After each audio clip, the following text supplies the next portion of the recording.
नमस्ते साथीहरु, RK GK study में स्वागत छ। आज म तपाईहरुको लागि जीके क्वेश्चन एन्ड आन्सर लिएर आएको छु। च्यानललाई लाइक शेयर एन्ड सब्स्क्राइब गरिदिनु होला, धन्यवाद। प्रश्न नम्बर 1। नेपालको इतिहासमा वाष्पीकरण कुन राजाको पालामा भएको थियो? यसको सही जवाब रहेको छ श्री 5 रणबहादुर। प्रश्न नम्बर 2। नेपालमा दास प्रथाको अन्त्य कहिले भएको घोषणा गरिएको थियो? यसको सही जवाब रहेको छ वी स 1981। प्रश्न नम्बर 3। धर्मकचहरीको स्थापना कसले गरेका थिए? यसको सही जवाब रहेको छ जङ्गबहादुर राणा। प्रश्न नम्बर 4। नेपालको इतिहासमा एक वीराङ्गनाका रूपमा कसलाई चिनिन्छ? यसको सही जवाब रहेको छ राजेन्द्र लक्ष्मी। प्रश्न नम्बर 5। नेपालको एकीकरण अभियानमा कीर्तिपुरमाथि कहिले विजय प्राप्त गरेको थियो?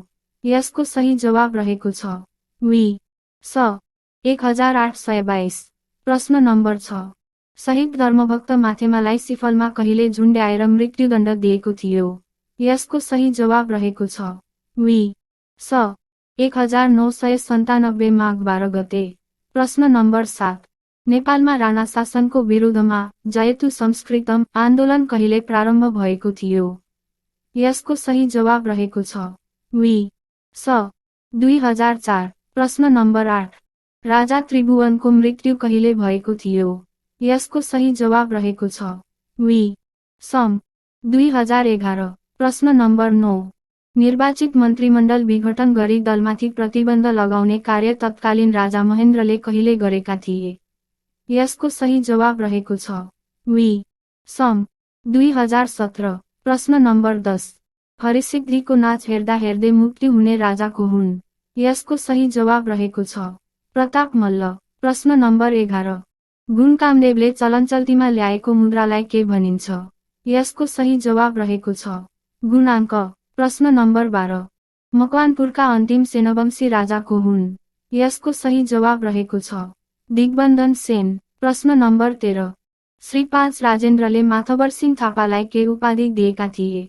यसको सही जवाब रहेको छ कला बहादुर। प्रश्न नम्बर 14। लुम्बिनीको अशोक स्तम्भमा कुन भाषाको प्रयोग गरिएको छ? यसको सही जवाब रहेको छ पाली। प्रश्न नम्बर 15। लिच्छविकालमा कुथेर अड्डाको मुख्य कार्य के थियो? यसको सही जवाब रहेको छ राजस्व उठाउने। प्रश्न नम्बर 16। लिच्छविकालीन समयमा लगाइने त्रिकर भित्र कुन कुन कर पर्छन्? यसको सही जवाब रहेको छ भागभोग कर। प्रश्न नम्बर 17। यातायातको व्यवस्थापन गर्ने कार्य लिच्छविकालमा कुन अड्डाको हो? यसको सही जवाब रहेको छ लिङ्गम्बल। प्रश्न नम्बर 18।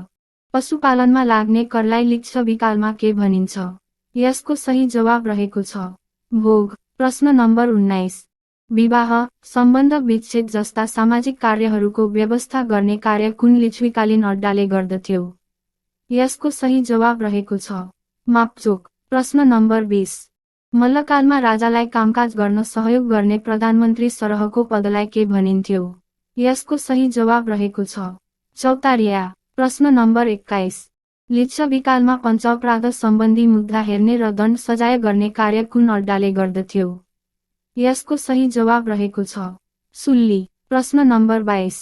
राणाकालमा सार्वजनिक निर्माण र मर्मतको व्यवस्था गर्ने अड्डालाई के भनिन्थ्यो? यसको सही जवाब रहेको छेभडेल। प्रश्न नम्बर 23। राणाकालमा रहेका 35 जिल्ला मध्ये तराईमा कति जिल्ला थिए? यसको सही जवाब रहेको छ 12 जिल्ला। प्रश्न नम्बर 24। सरकारी कार्यालयको समय 10 बजेदेखि 4 बजेसम्म कसले तोकेका थिए? यसको सही जवाब रहेको छ भीम शमशेर। प्रश्न नम्बर 25। राजा वीरेन्द्रले शान्ति क्षेत्रको प्रस्ताव कहिले अघि सारेका थिए? यसको सही जवाब रहेको छ वी सन् 2031 फागुन 13 गते। प्रश्न नम्बर 26। खिस्टे महाराज भन्नाले कसलाई बुझिन्छ? यसको सही जवाब रहेको छ चन्द्र शमशेर। प्रश्न नम्बर 27। द्वितीय विश्वयुद्धताका नेपालमा प्रधानमन्त्री को थिए? यसको सही जवाब रहेको छ जुद्ध शमशेर। प्रश्न नम्बर 28। कालभैरवलाई हँसाउने राजा को हुन्? यसको सही जवाब रहेको छ प्रताप मल्ल। प्रश्न नम्बर 29। कोटपर्व हुँदा नेपालको प्रधानमन्त्री को थिए? यसको सही जवाब रहेको छ फतेजङ्ग शाह। प्रश्न नम्बर 30। पृथ्वीनारायण शाहले एकीकरणको अभियानमा कान्तिपुरमाथि कहिले विजय प्राप्त गरेका थिए? यसको सही जवाब रहेको छ वी स 1825 असोज 13 गते। प्रश्न नम्बर 31।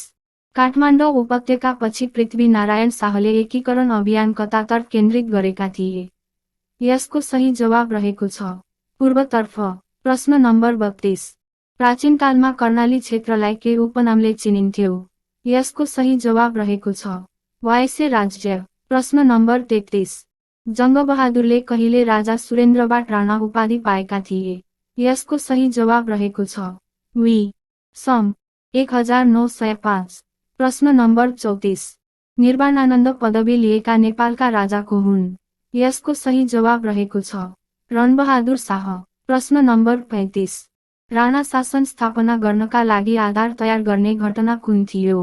यसको सही जवाब रहेको छ कुल पर्व। प्रश्न नम्बर 36।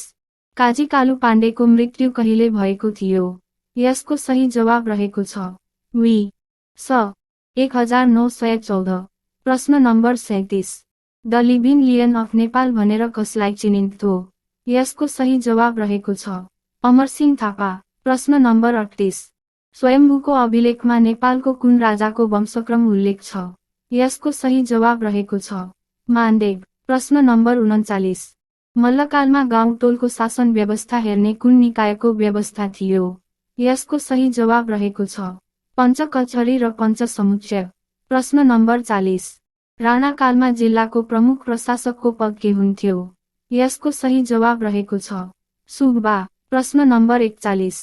कोशी सम्झौता हुँदा नेपालका प्रधानमन्त्री को थिए? यसको सही जवाब रहेको छ मातृका प्रसाद कोइराला। प्रश्न नम्बर 42। लिच्छविकालमा प्रहरी प्रमुखलाई के भनिन्थ्यो? यसको सही जवाब रहेको छ सर्वदण्डनायक। प्रश्न नम्बर 43। राणाकालमा सरकारी कर्मचारीहरूले आफ्नो पहिचानका लागि लगाउनु पर्ने पगरीलाई के भनिन्थ्यो? यसको सही जवाब रहेको छ चाँदतोडा।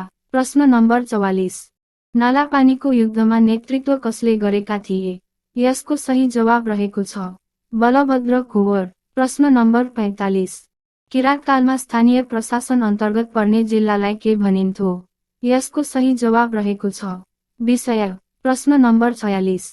न्याय विकासिनी कसको दस्तावेज हो? यसको सही जवाब रहेको छ जयस्थिति मल्ल। प्रश्न नम्बर 47। पृथ्वीनारायण शाहले कान्तिपुर विजय कुन पर्वको दिन गरेका थिए? यसको सही जवाब रहेको छ इन्द्रजात्रा। प्रश्न नम्बर 48। अन्तिम किराँती राजा को हुन्? यसको सही जवाब रहेको छ गस्ती। प्रश्न नम्बर 49। किरात वंशपछि कुन वंशले शासन गरेका थिए? यसको सही जवाब रहेको छ सोमवंशी। प्रश्न नम्बर 50। भूकम्पमा परि मर्ने राजा को हुन्? यसको सही जवाब रहेको छ अभय मल्ल।